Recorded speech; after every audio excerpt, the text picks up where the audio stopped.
아내는 말을 하기도 하고 말을 듣기도 합니다.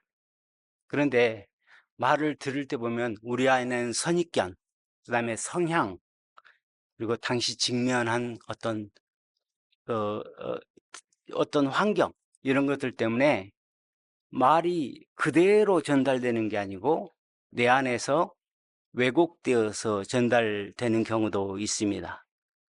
잘못 해석하는 것이죠. 제가 이 말씀을 준비하면서 생각난 게 하나 있어서 10여 년 전에 어느 목사님이 어려움을 당해 있는 자매님 한 분을 저희 회사로 보냈어요. 그 자매님한테 좀 힘들어 하는데 말 좀 해주십시오. 그래서 보니까 그 자매가 저희 이 회사로 왔어요. 그래서 로비에서 1시간 정도 이야기를 하는데 그 자매는 유학생으로 여기로 왔습니다. 와서 어디서 일을 하다가 다쳤어요.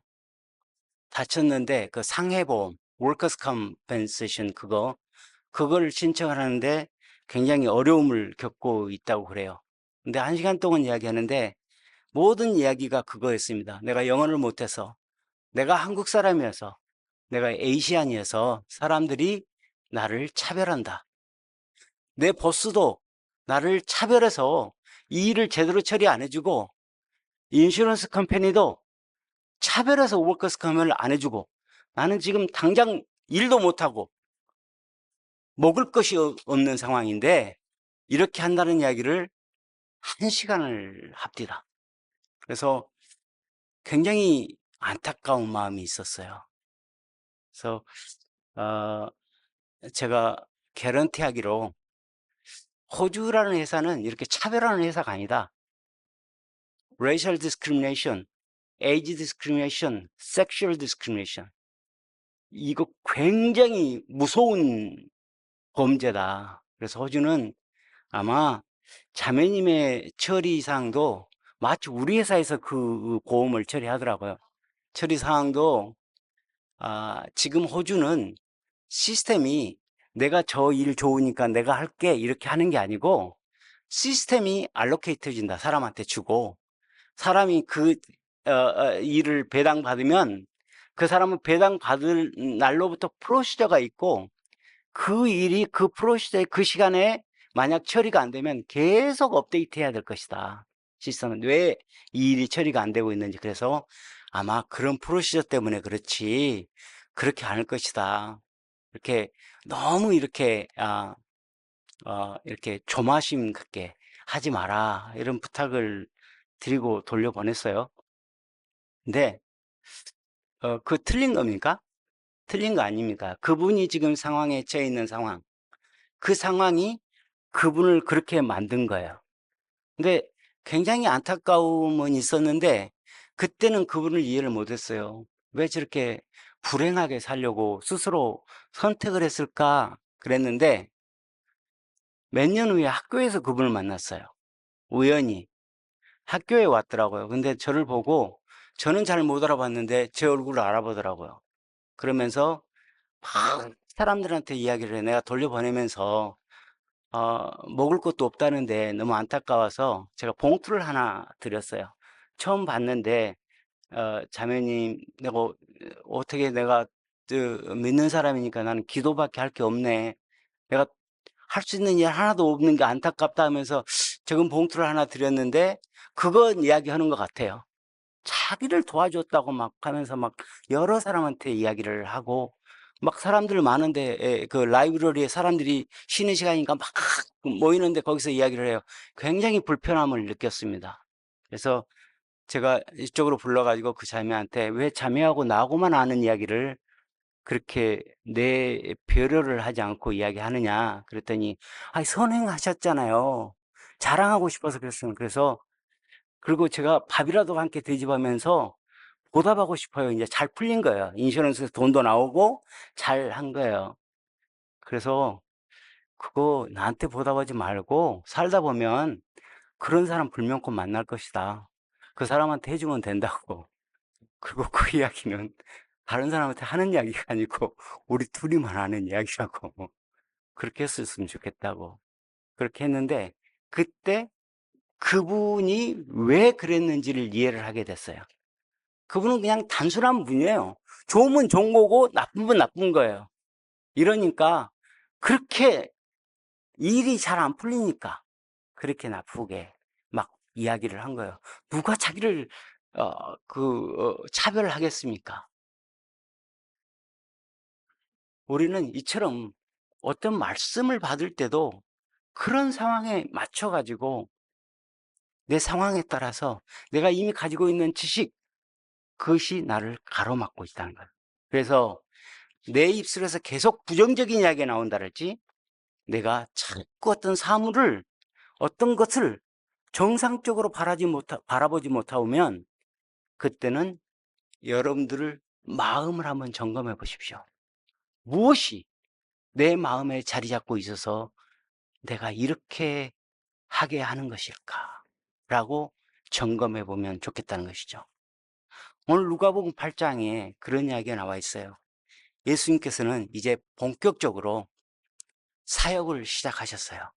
각 성과 마을을 두루 다니면서 하나님 나라를 선포하신다라고 8장이 시작하고 있습니다.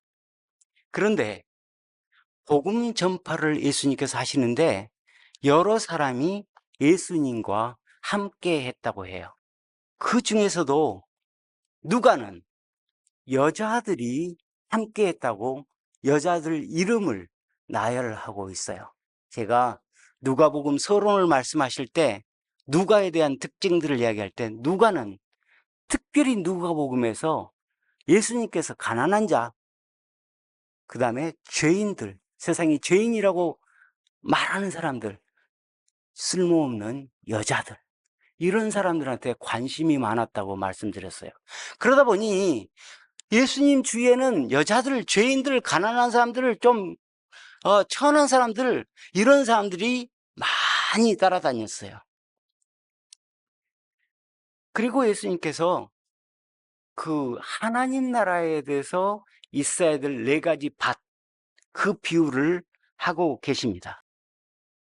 여러분, 그 마태, 마가, 누가복음에 이 본문이 다 등장해요. 이제 누가복음은 굉장히 간략히 해서 누가복음 가지고 설교를 잘 안 해요. 보통 마태나 마가복음 갖고 이 본문 설교를 해요. 그런데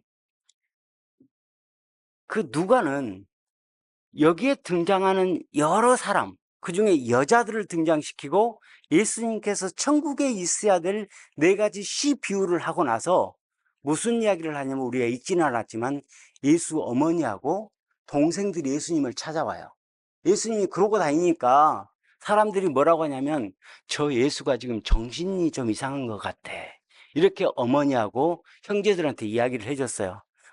엄마고 형인데 동생들인데 어찌 근심이 안 가겠어요. 그래서 예수님을 만나러 찾아와요.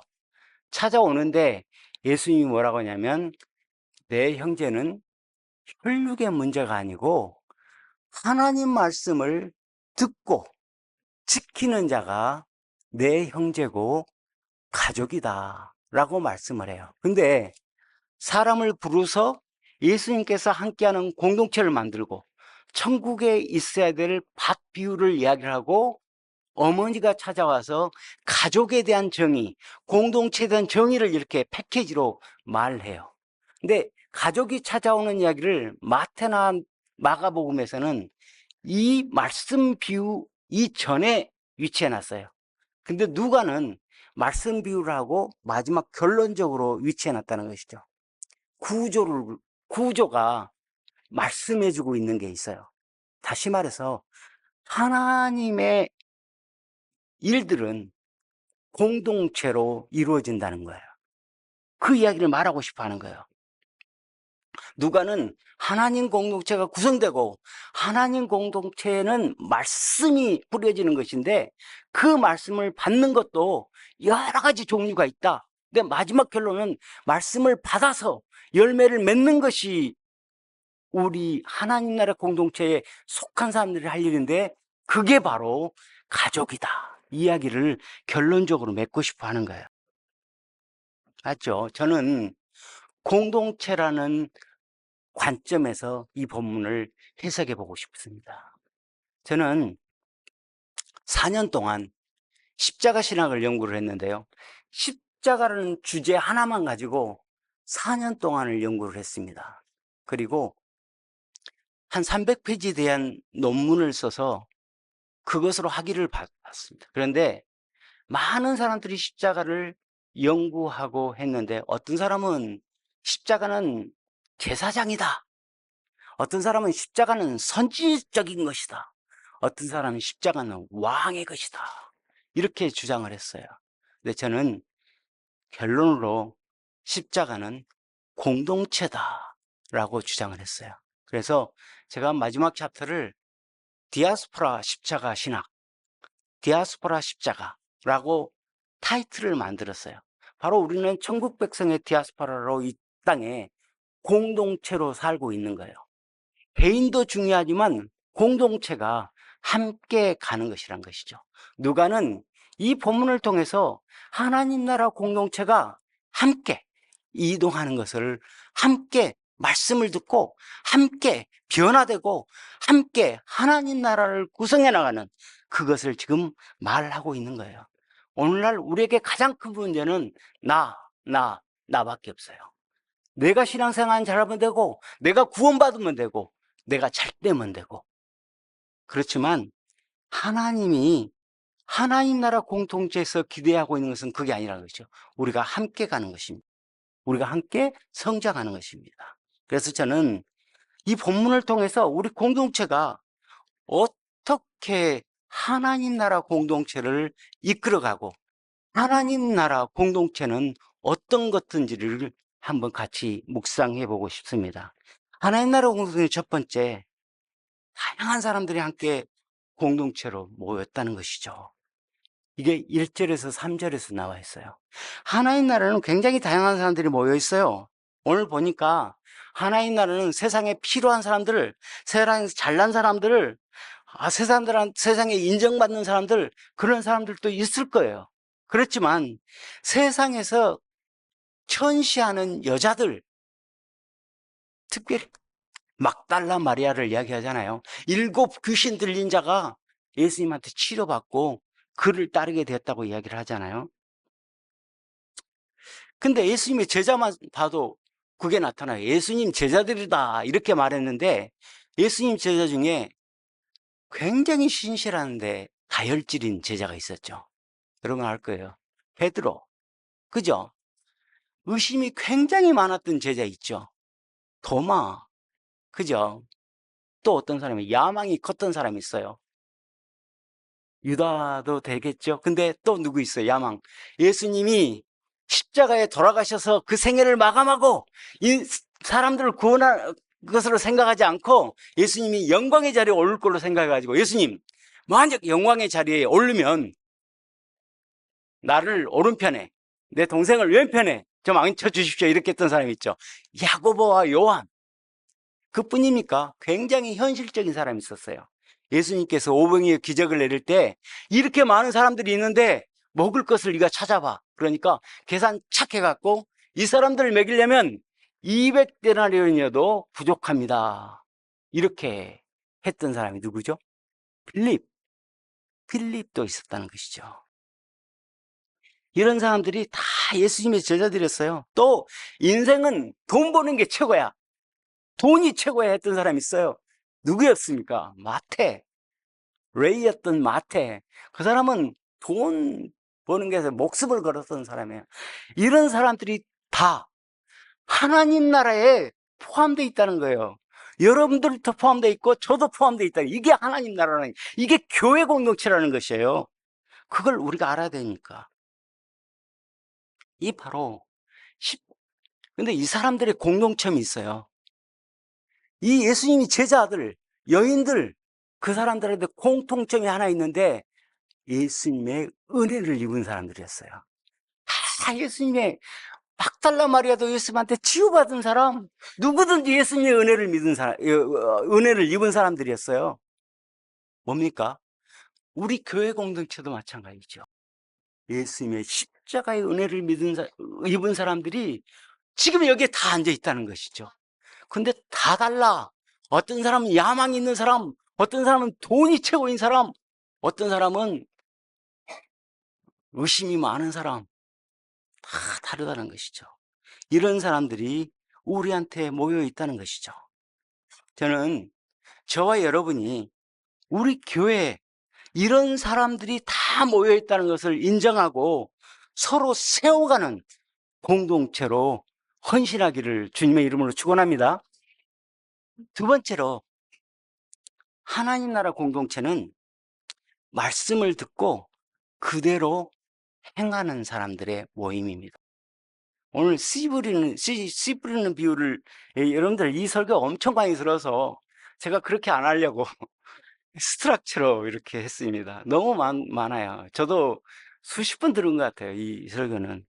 그런 걸. 그래서 그렇잖아요. 길가에 떨어졌다. 이게 지금 우리는 이해를 잘못해요. 우리는 한국식만 해도 밭을 쫙 갈고 땅을 일구어서 거기 일군 데다만 씨를 뿌리잖아요. 근데 팔레스타인 지역은 그럴 수가 없어요. 왜냐면 거기는 다 광야이잖아요. 이게 씨를 확 뿌려가지고 난 것은 나고 자란 것은 자라고 죽는 것은 죽고 이런 게 지형이 다르잖아요, 우리하고. 그러니까 이 지형에 따라서 예수님께서 그때 상황이니까 그 상황에서 씨 뿌리는 비유를 한 거예요.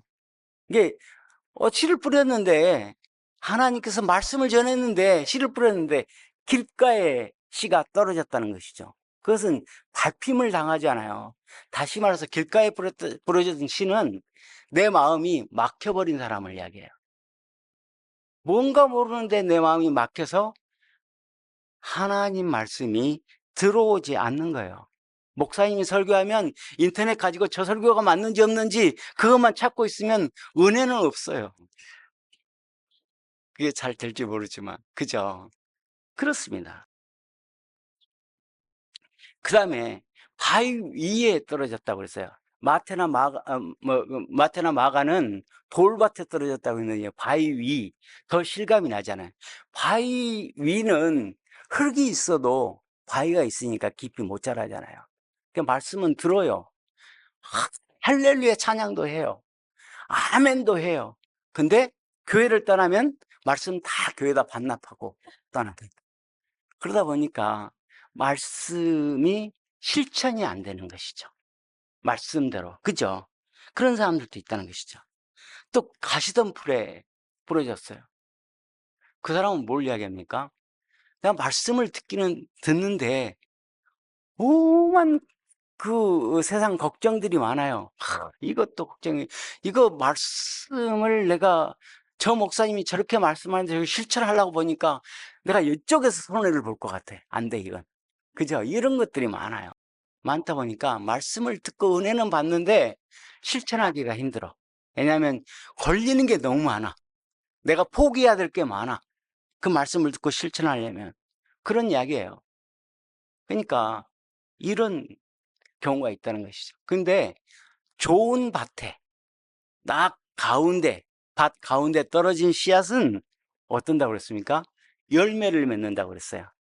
100배 열매를 맺는다고 그랬어요. 다시 말해서 여기서도 마태, 마가는 30배, 60배, 100배 열매를 맺는다고 해요. 근데 누가는 그냥 100배 열매, 다시 말해서 열매 맺는다는 이야기예요. 누가는 포커스를 우리 속에 있는 밭, 마음 밭에다가 포커스를 맞춰서 이 글을 썼습니다. 그러니까 30배 열매 맺든 60배 열매 맺든 90배 맺든 100배, 그냥 최고 100배 열매 맺어. 근데 열매 맺는 삶을 사는 거예요. 그런데 하나님 나라에는 말씀을 듣기는 듣는데 이렇게 다양한 사람들이 다양하게 반응한다는 거예요. 그걸 나무라지 마십시오. 그게 우리 목표입니다. 좋은 밭에 씨가 떨어진 것처럼 우리 밭이 좋은 밭이 되는 것이 우리 목표예요. 근데 길가랄지 바위 위랄지 가시던 풀에 있는 사람들이 불면고 있어요. 그 사람 블레임하지 말고 그 사람들을 세워서 함께 좋은 밭을 일구어 가는 것이 우리 교회 공동체가, 하나님 나라 공동체가 해야 되는 일들이라는 것입니다. 어떻습니까? 그런데 어떻게 좋은 밭을 가꾸어 갈 수 있나요? 밭 스스로 좋은 밭을 만듭니까? 그렇지 못하죠. 우리가 우리 마음을 좋은 밭으로 만들 수 있어요? 못한다는 거예요. 그래서 우리는 우리 스스로 좋은 밭을 만들 수가 없어요. 농부가 밭을 일구어야지만이 좋은 밭을 만들 수 있다는 것이죠. 바로 하나님께서 우리 밭을 일구어 주셔야지만이 우리가 좋은 밭이 될 수 있다는 것이에요. 그래서 성령의 도움이 필요합니다. 그래서 성령 충만해달라고, 성령 충만해달라고 기도하고 또 기도해야 된다는 것이죠. 그게 우리가 해야 되는 것이죠. 자아가 강한 사람들, 자기 생각이 너무 뚜렷한 사람들한테 성령은 활동할 수가 없어요. 왜냐하면 그 사람 생각이 너무 똑똑하고 잘나 있기 때문에 성령님께서 설 자리가 없다는 것이죠. 그래서 성령님께서는 그런 사람한테는 그냥 그대로 내버려 둬요. 내버려 두는 게 가장 힘든 하나님과 우리의 관계입니다. 우리가 잘못하면 하나님께서 좀 채찍도 하고, 오늘 목사님도 설교하셨죠? 채찍도 하고 징계도 하고 고난도 주고 그럴 때 우리가 복 받는 것이라는 것이죠. 돌아올 기회가 있으니까요. 그래서 우리 마음이 겸손해야 된다는 것이죠. 날마다 하나님 말씀을 묵상해야 된다는 것이에요. 그죠? 그래서 가시덤불 안에 있는 우리를 유혹하고 있는 거, 내가 오늘 조 목사님께서 이렇게 설교를 했는데 이걸 실천하려고 봤더니 저쪽에서 내가 손해를 크게 보내 했을 때 과감히 그걸 떨쳐버릴 수 있는 용기가 필요하다는 것입니다. 저는 여러분과 저가 이런 좋은 밭을 소유한 자들이 되기를 원합니다. 그러기 위해서는 서로를 격려해야 돼요. 서로 비난하게 돼버리면 좋은 밭이 될 수가 없어요. 너나 나나 관계없이 좋은 점이 있고 다 실수투성이 있습니다. 그런데 좋은 점만 볼 수 있는 여러분들이 되기를 주님의 이름으로 축원합니다. 다른 사람 실수 볼 필요 없어요. 그 실수는 그 사람이 감당할 몫이에요. 나는 저 사람이 실수투성이와 좋은 점이 있는데 나는 좋은 점만 보기로 작정하시기를 바랍니다. 그래서 서로 격려하고 위로하고 세워주는 그런 교회 공동체가 되기로, 그게 헌신하기로 여러분들 작정하시는 여러분들 되기를 주님의 이름으로 축원합니다. 기도합시다. 하나님 감사합니다. 우리에게 이렇게 말씀을 주셔서 우리 공동체가 어떻게 돼야 될지를 돌아보게 하셔서 감사합니다. 하나님 아버지, 우리 공동체 안에는 정말 다양한 사람들이 모였어요. 내가 이해할 수 없을 만큼 다양해요. 그렇지만 하나님, 그것을 보지 않고 하나님 나라 백성으로서, 하나님 나라의 은혜를 입은 자로서 우리가 긍정적인 면만 바라볼 수 있도록 주님 도와 주시옵소서. 성령께서 도우시지 않으면 우리 마음이 기강될 수가 없습니다. 주여, 시간 성령 충만을 간구합니다. 우리 각자에게 성령 충만함으로 좋은 마음밭을 가지고 좋은 공동체를 이끌어가는 귀한 주님의 백성들 되기를 원합니다. 예수 그리스도 이름으로 기도드립니다. 아멘.